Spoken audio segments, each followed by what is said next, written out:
रङ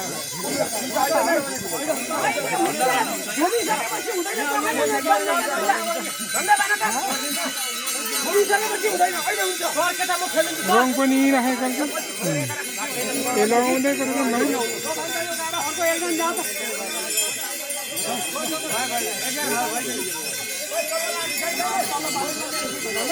म चाहिँ यही रुखलाई चिन्ह लगाइदिएको छु भोलि पर्सि ठुलो भएपछि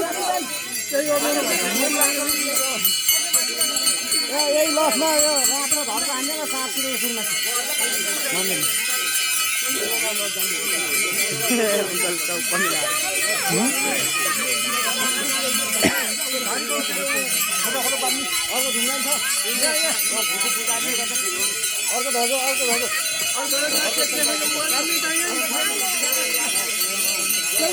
च्यापुन सानो गऱ्यो